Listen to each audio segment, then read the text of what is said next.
오늘은 하나님은 당신에게 쌓인 게 많습니다 라는 제목으로 하나님의 말씀을 나누겠습니다. 여러분, 우리나라의 나라 빚이 1,000조 원을 지금 넘었다고 합니다. 여러분 아셨어요?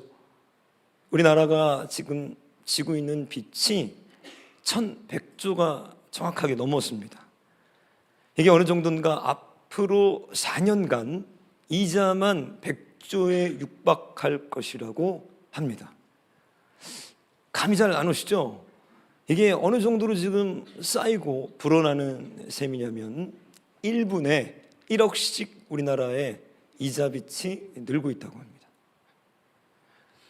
충격을 안 받으시네요. 국민 한 명당 감당해야 될 나라 빚이 2,200만 원인데 10년 만에 2배로 늘었다고 합니다. 문제는 지금 인구 감소인데, 급격한 인구 감소로 3년 뒤에는요 1인당 채무가 2,500만 원에 이를 것이다 하는 거예요. 굉장히 당황스럽더라고요. 왜냐하면 저는 빚이 없거든요. 저는 신용카드도 안 쓰는데 이게 지금 무슨 얘기인지 제가 이 경제에 대해서 잘 몰라가지고 설교 준비를 하다가 황당하더라고요. 아니, 빚을 진 적이 없는데 지금 2,200만 원의 빚이 있다는 거예요. 우리 모든 사람들이. 근데 우리나라 가계부채가 여러분 3,596만 원입니다. 우리나라 1인당 평균적으로 가계에서 각 가정이 지고 있는 빚이 이 정도라는 거예요. 그러니까 합산하면 5,500, 6천만 원 가까이 되는 채무를 지금 지고 있다는 거예요. 이게 여러분들 와닿으십니까? 이게 우리 지금 1인당 국민 채무입니다. 뿐만 아니라 우리나라에는 지금 전국에 235개의 쓰레기 산이 있어요. CNN에서 이걸 보도해서 세계적으로 이슈가 된 나라 망신인데, 도대체 이 쓰레기 산들이 어디서 왔는가? 한 70%는 이 폐기물 처리업자가 처리하지 못하고 그냥 방치해버린 것들, 버린 것들이에요. 나머지 약 30%는 불법으로 투기된 겁니다. 이게 어느 정도인가 120만 톤이 넘는데요. 잘 감이 안 와닿으시면 어느 정도인가 롯데 그 월드타워, 그게 75만 톤입니다, 여러분. 이 쓰레기들을 쌓아놓으면 그 롯데 월드타워 하나 반 정도의 쓰레기를 지금 쌓을 수 있다는 거예요. 어마어마한 쓰레기들이 지금 쌓여 있습니다, 우리나라에. 자, 여러분들 이걸 보면서 내가 안 버렸는데 이렇게 말할 수가 없어요. 왜? 우리가 버린 것들이에요. 결국 우리가 버린 쓰레기가 어떤 경로를 거쳐서 다시 우리 주변에 악취를 내면서 쌓여가고 있다는 겁니다. 오늘 이 본문의 말씀의 핵심이 바로 이 부분이에요. 이 쓰레기가 쌓이고 나라의 빚이 쌓이는 것처럼 우리들 죄가 먼저 쌓이고 있습니다. 경찰청에서 2021년 데이터, 재작년 데이터를 제가 한번 찾아봤더니 우리나라에 총 접수된 범죄가 1년에 약 150만 건입니다. 이게 어느 정도인가, 하루 평균 4,000건이 지금 접수되고 있어요. 1시간당 165건입니다. 그리고 1분에 약 3건 정도의 범죄가 지금 접수되고 있다는 거예요. 자, 왜 성경이 이 땅이 죄로 황폐해졌고 왜 죄가 이 땅에 관영하고 있다는지 이 말씀이 이해가 되더라고요. 창세 이래로, 아니 우리나라 같은 경우는 건국 이래로 이 땅에는요 셀 수 없는 죄들이 저질러졌습니다. 지금도 1분에 약 3건의 범죄들이 접수되고 있는 거예요. 사람이 얼마나 거짓말을 자주 하는가, 여기에 대한 조사를 그 캘리포니아의 심리학자인 제럴드 제리슨, 이 캘리포니아 UCLA 그 교수가 연구한 연구가 있습니다. 얼마나 사람들은 평균적으로 거짓말을 하는가. 이 소형 마이크를 이 실험 대상들에게 부착해가지고 거짓말을 할 때마다 한 번씩 그것을 체크하게 했더니 성인 남성, 여성 평균 하루에 여러분 200번 정도 거짓말 한대요. 그러니까 본인들이 체크한 거였어요. 본인들이. 그러니까 본인들이 인지하지 못한 것까지 치면 어마어마한 지금 거짓말들을 매일 하고 있는 겁니다. 이게 8분의 1번꼴로 거짓말을 하고 있다는 거예요. 우리가 언제부터 거짓말을 시작하는가? 보통 만 3살 전후로 본격적으로 이제 거짓말을 시작한다고 합니다. 사람이 얼마나 음란한가, 음란한 생각을 자주 하는가, 이걸 찾아봤더니 이번에 미국 오하이오 주립대학교 연구팀이 성인 남성, 여성 160명, 120명을 대상으로 이번에도 스스로의 생각을 모니터링하는 연구를 한 거예요. 그래서 뭐 음식 생각을 하면 음식 생각, 또 무슨 생각하면 무슨 생각. 그래서 깨어있는 16시간을 조사했더니 성인 남성의 경우는요 19번 하루에 성적인 음란한 생각들을 하더라는 거예요. 이거 제가 찾아봤더니 연구팀 또 나라에 따라서 다 다릅니다. 치수가 굉장히 달라요.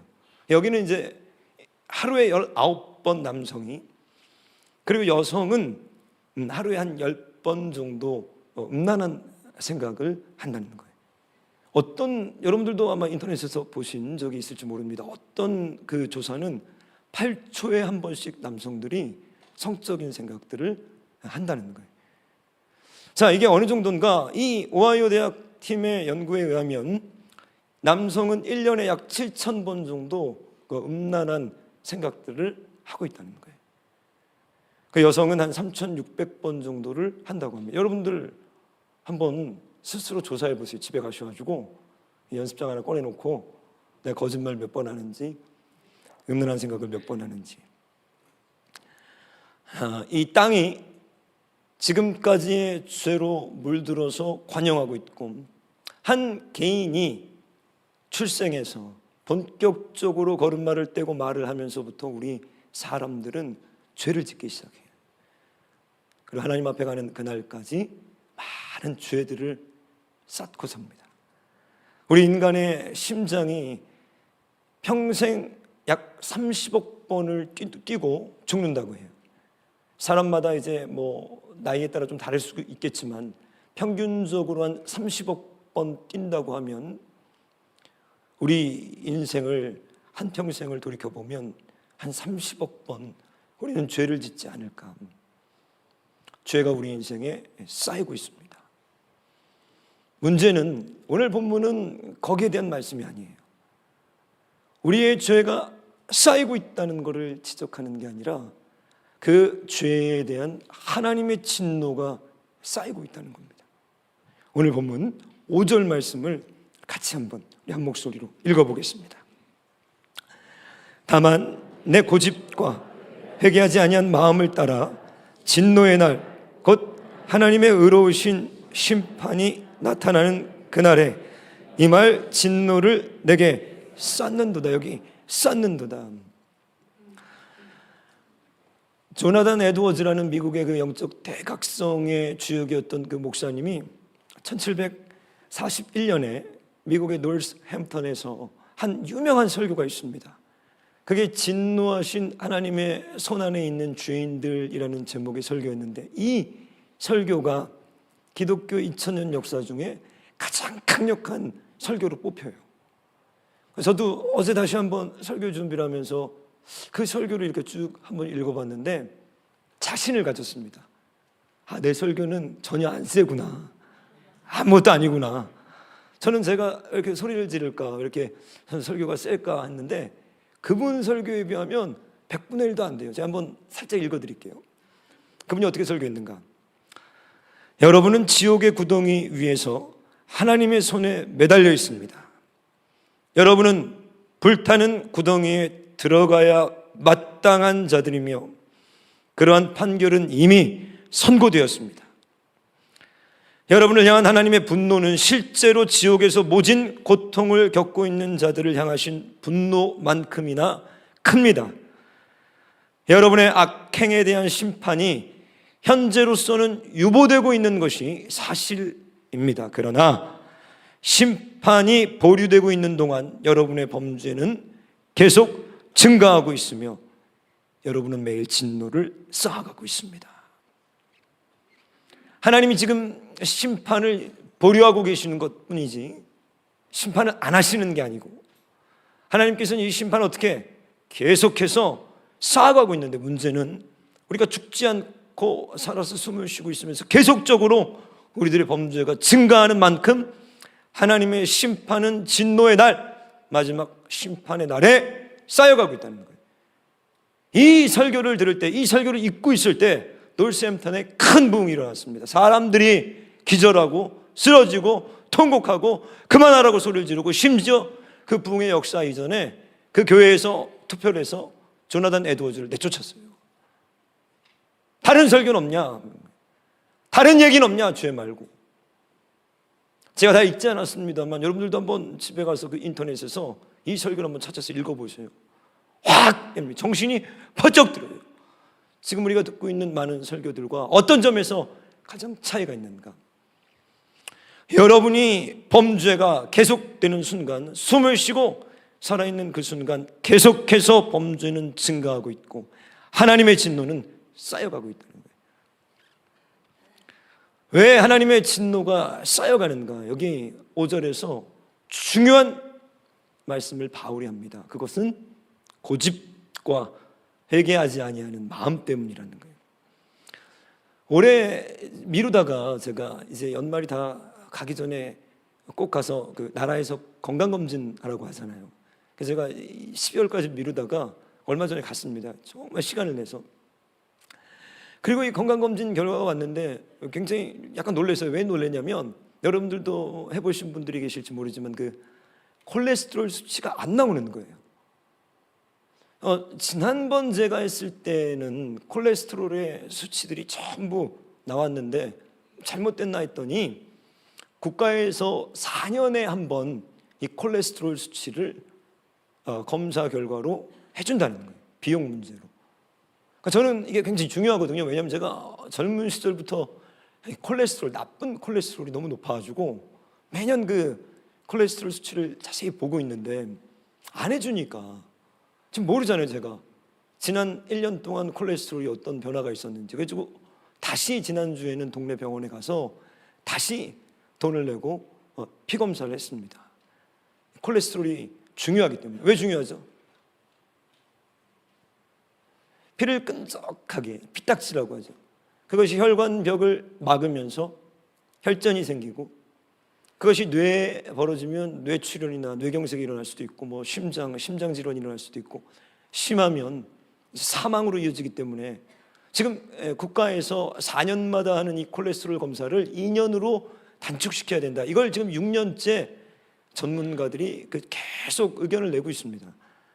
근데 딱딱하게 이 피가 굳어지는 것처럼 오늘 여기 바울이 지적하는 하나님의 진노를 쌓이게 하는 가장 중요한 첫 번째 원인으로 고집이라고 얘기했는데, 그 고집이 원어로는 스클레로테타라는 헬라어입니다. 이게 완악하고 완고해서 딱딱하게 굳어버린 상태이거라는 거예요.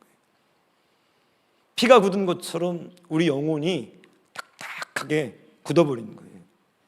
딱딱하게 굳어버리니까 어떤 문제가 벌어지는가? 회개를 하지 못하는 거죠. 회개를 하지 못하니까 궁극적으로 변화가 안 되는 거예요.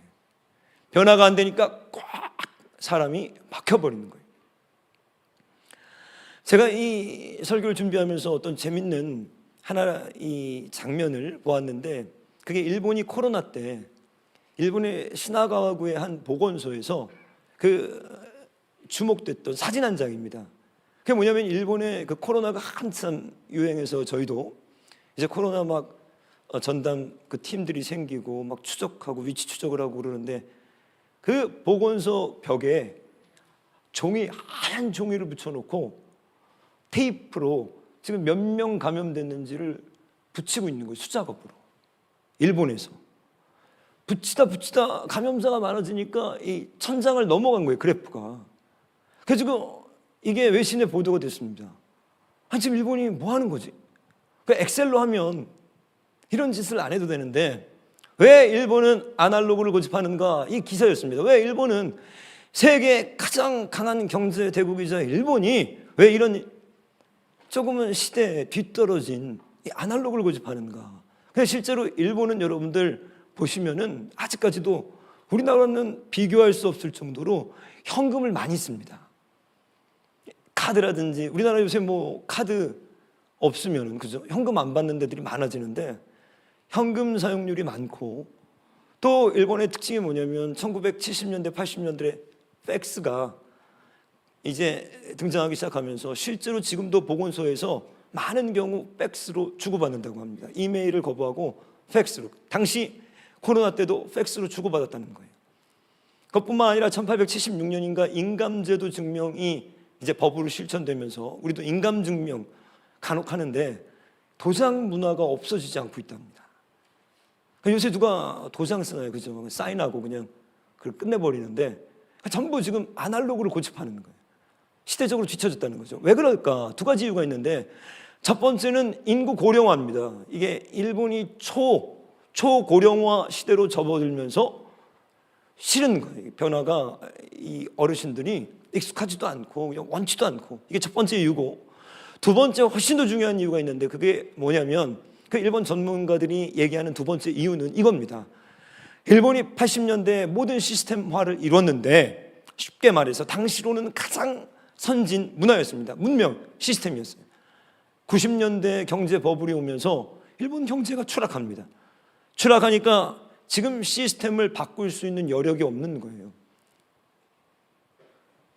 자, 바꿔야 돼요. 바꿔야 되는 걸 알고는 있는데 이 시스템을 뜯어 고칠 수 있는 여력이 있다 없다? 없다는 거죠.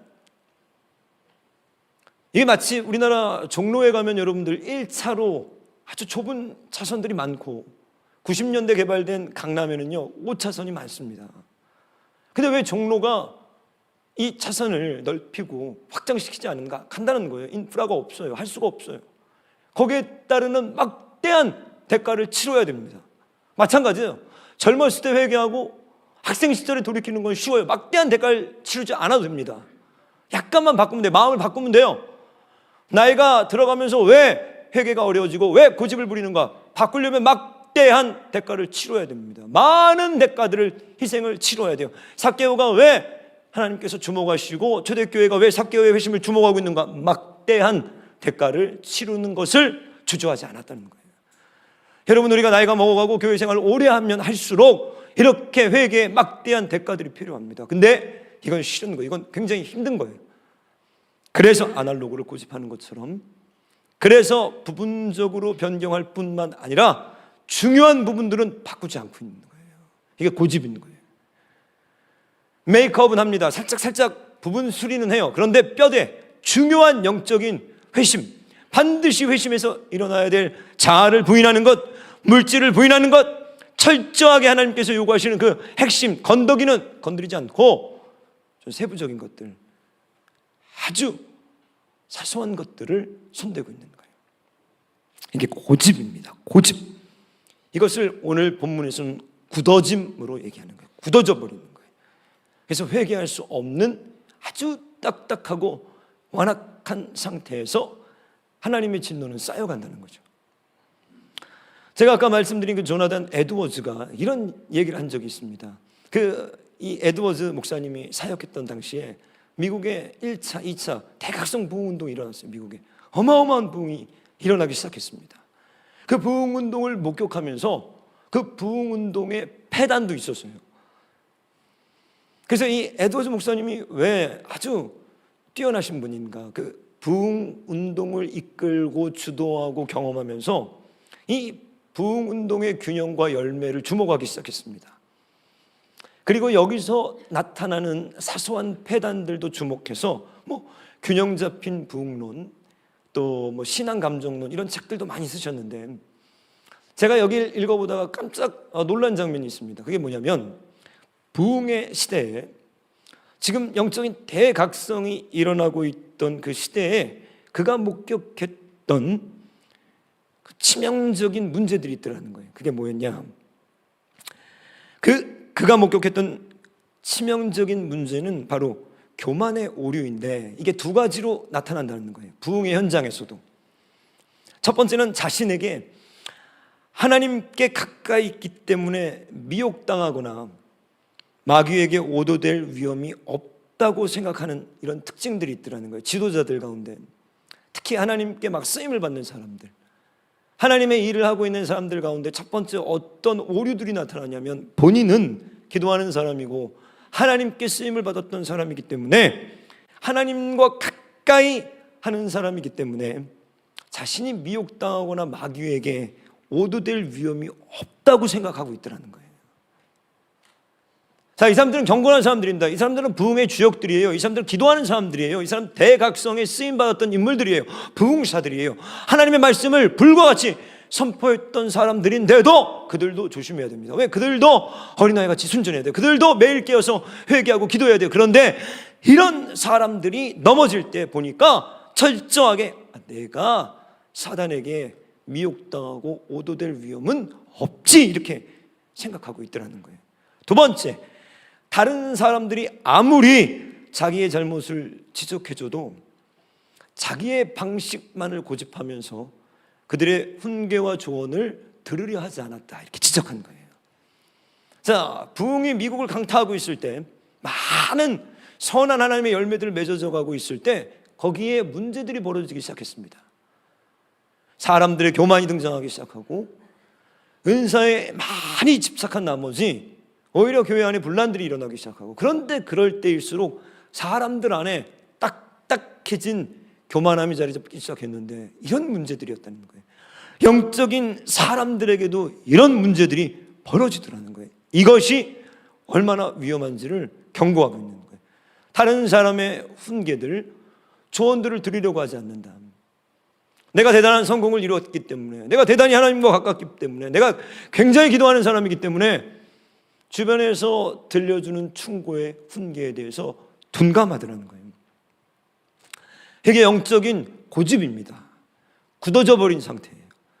이 굳어진 상태의 특징은 뭐냐면 변화를 거부하는 거예요. 여러분들 자신을 돌이켜 보셔야 됩니다.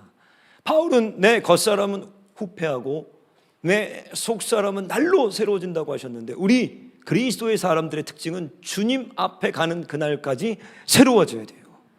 날마다 어린아이 같아져야 돼요. 우리 마음과 중심이 날마다 변화되고 날마다 새로워져야 됩니다. 만약에 변화가 침체되고 변화가 거부되고 변화가 침체되고 있다면 우린 죽은 거예요. 우린 거듭나지 않는 거예요. 내 속사람이, 내 생각이 날마다 하나님을 향해서 변화되고 있습니까, 여러분? 그것이 딱딱하게 굳어져서 더 이상 변화할 수 없는 그 상태, 그때 하나님께서는 하나님의 진노를 쌓고 계신다는 거예요. 이 고집을 여러분들 어떻게 관리하고 계십니까? 여러분들은 여러분들의 이 영적인 고집들을 관리하고 계세요? 나이가 들면 사람들이 고집이 세진다고 해요. 이건 제 얘기가 아니라 그 의학자들의 얘기입니다. 이걸 의학적으로 설명한 의학 저널을 봤더니 이렇게 얘기하더라고요. 우리 뇌에 시냅스라는 게 있답니다. 이 시냅스는 뭐냐면 연결 회로망이래요. 쉽게 말해서 그냥 연결해 주는 거예요. 그런데 사람이 이 나이가 먹고 노화가 진행되면 사고가 굳어지는 이유가 이 시냅스가 줄어든대요. 그 이유는 새로운 경로를 만들지 않고 기존에 원래 가지고 있던 경로로만 이제 생각하려고 하는 경향이 강해지면서 뇌가 더 이상의 시냅스를 안 만든다는 거예요. 차단한다는 거예요. 그러니까 나이가 들어도 사람들이 나이가 들면서 고집이 세지고 새로운 것들을 받아들이지 못한다는 거예요. 아, 이건 의학적인 문제고 이건 뇌에 대한 문제구나, 영적인 문제가 아니네, 이렇게 생각할 수 있는데, 그 다음에 서울대 곽금주 교수라는 분이 이 저널을 쓰면서 이런 얘기를 합니다. 뭐라고 얘기하냐면요, 그런데 나이가 들어도 고집이 세지지 않고 새로운 것을 잘 받아들이는 사람들이 있대요. 나이가 들은데 시냅스가 줄지 않고 새로운 것들을 받아들이고 잘 변화하는 사람들이 있더라는 거예요. 그들의 특징이 뭔가? 그가 여기 얘기하는 그들의 특징은요, 삶에 대한 자세가 다르대요. 그러면서 나이가 들어도 계속 들으려 하고 배우려고 하는 자세를 가진 사람들의 경우에는 이 시냅스가 더욱더 활발하게 움직인다는 거예요. 자, 나이 문제가 아니라는 거죠. 나이 먹으면 다 그렇지, 나이 먹으면 그냥 뭐 사고하던 대로 하지, 그게 아니라는 거예요. 나이가 들어도 항상 들으려고 하고 배우려고 하는 사람들에게는 이게 해당되지 않는다는 거예요. 변화할 수 있다는 거예요. 제가 요새 운동을 이렇게 좀 하면서 한번 러닝을 좀 열심히 해봐야겠다. 그래서 이제 좀 뛰기 시작했어요. 원래 운동은 좋아하는데 뛰는 거는 혼자 뛰는 건 별로 안 좋아했습니다. 왜냐면 너무 심심하잖아요. 그잖아요. 혼자 계속 이게 뭐 제가 뭐 쥐도 아니고 러닝머신 위에서 계속 뛰는 게 내가 이렇게 언제까지 뛰어야 되나 막 뛰면서 왜 뛰지? 막 이런 생각도 들고. 근데 제가 곰곰이 고민하다가 우리 아내를 끌어들이기 시작했어요. 왜? 우리 아내가 너무 운동을 안 좋아하거든요. 그 몸도 안 건강하고. 제가 봤을 때 우리 아내는 이렇게 놔뒀다가는 여보, 치매 걸리거나 당신은 분명히 문제 벌어진다. 왜 이렇게 운동을 안 하는데? 그래서 제가 우리 아내를 계속 이제 꼬셨습니다. 그래서 오늘은 여보 뛰어보라고. 그랬더니 제가 왔더니 뛰었대요. 근데 그것도 아주 느린 속도 아시죠, 여러분? 그냥 걷는데 자기가 걸어도 되는 속도를 그냥 러닝머신에서 뛰었다고 하는 거. 그래서 얼마를 뛰었어? 그랬더니 8분 뛰었대요. 그래서 제가 깜짝 놀랐습니다. 그래서 여보 괜찮아, 내일은 9분 뛰어. 그리고 10분 뛰어. 그 다음날 11분 뛰면 돼. 조금씩. 근데 우리 아내는 뭐 운동하고는 상극이에요. 담을 쌓은, 여기 그런 분들 많이 계시죠? 근데 제가 제 아내만큼은 살려야겠더라고요. 그래서 지금 막 탁구도 시키고 있고 달리기도 시키고 있는데, 제가 어느 날 우리 아이에게 보여준 게 있어요. 이거 좀 잘 보라고. 그게 뭐냐? 어떤 여자가 러닝 전도사가 된 거예요. 러닝 전도사.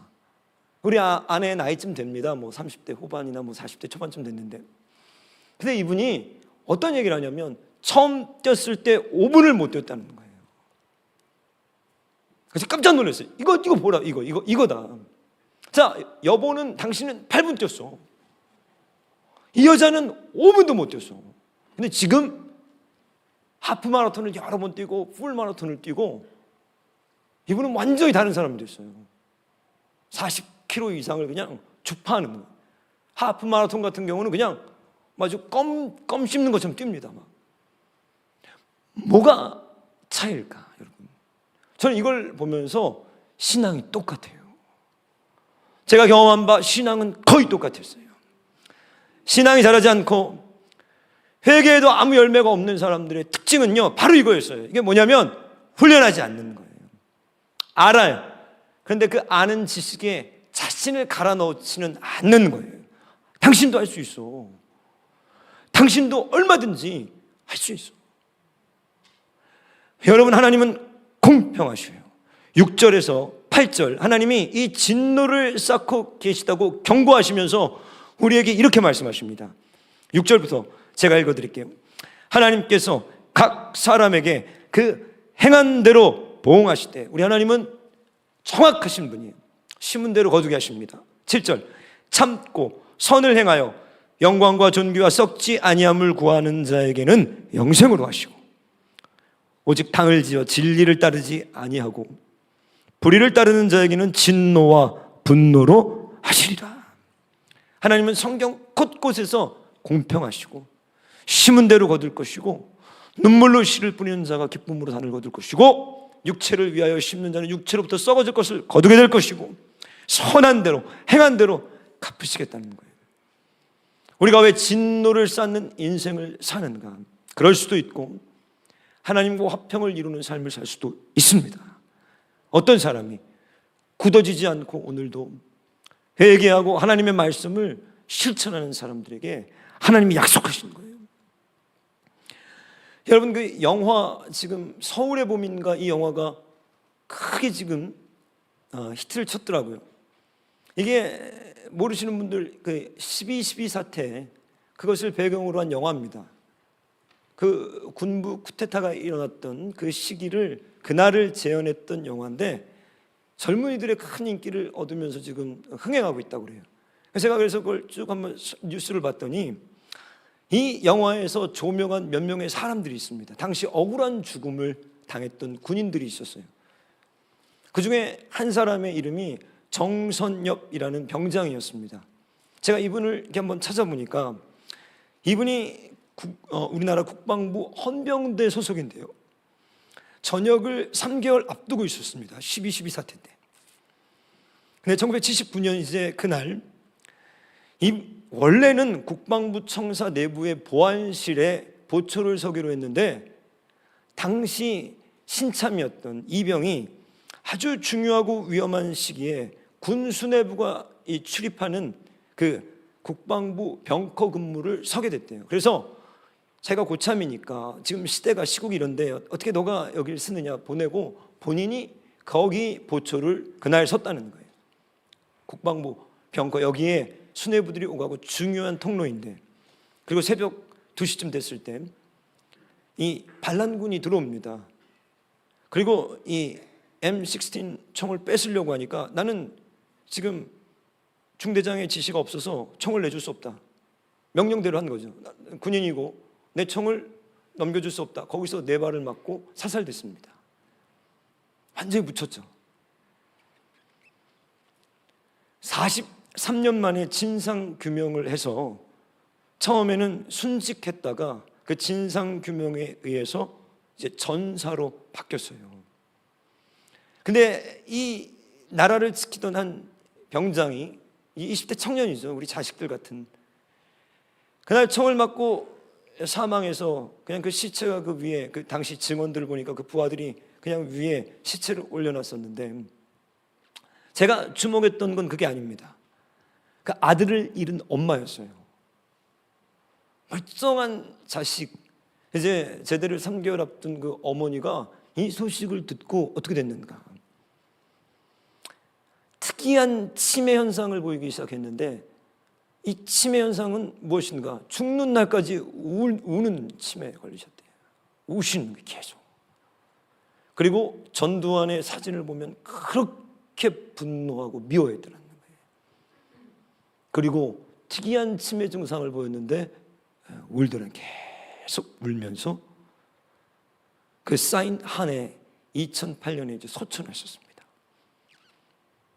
지금 파주에다가 그 전두환 씨 묘지를 매입해서 묻으려고 하다가 지금 이 영화가 개봉되고 언론이 안 좋아지자 파주 시민들, 시장, 그 땅 주인까지 안 판다고 해서 이제 묻힐 곳이 없다고 그러죠. 제가 이걸 보면서 이거구나.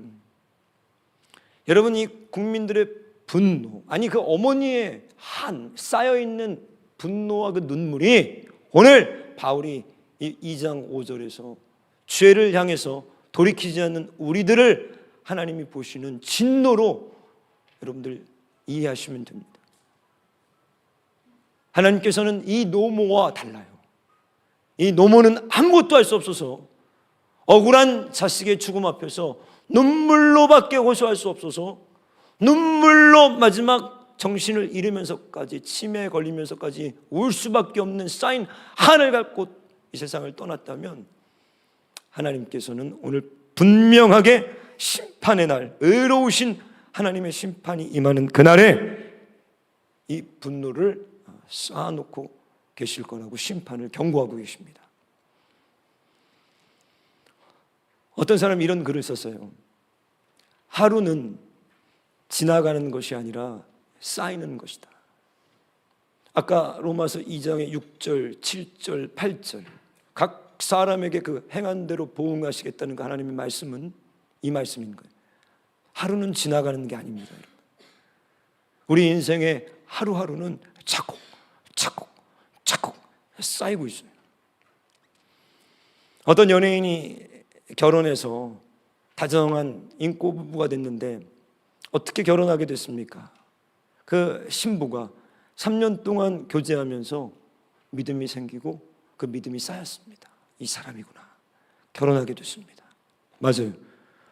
관계도 부부도 그 믿음이 차곡차곡 쌓여서 부부의 연을 이룰 수도 있고, 아니면 차곡차곡 그것이 분노와 증오와 미움으로 바뀌어서 평생의 남과 원수가 될 수도 있습니다.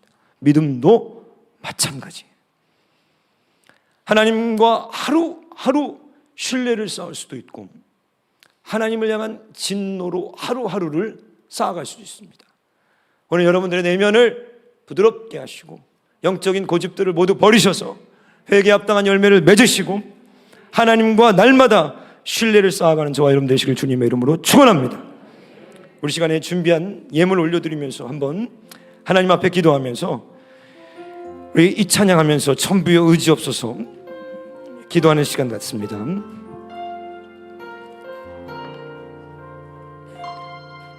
하나님, 하루하루 하나님 앞에 의와 경건과 성결한 삶을 쌓아가도록 주님께서 붙드셔서 진노의 자녀에서 기쁨의 자녀로 돌이키게 하셔서 하나님 앞에 드린 예물들이 가장 낮고 귀한 곳에 흐르게 하시고, 이제는 우리 주 예수 그리스도의 은혜와 하나님 아버지의 사랑과 성령 하나님의 감화감동 교통 역사하심이 두렵고 떨림으로 날마다 어린 아이와 같이 새롭게 되는 피조물들 가운데 이제로부터 영원토록 함께 계시기를 축원하옵나이다.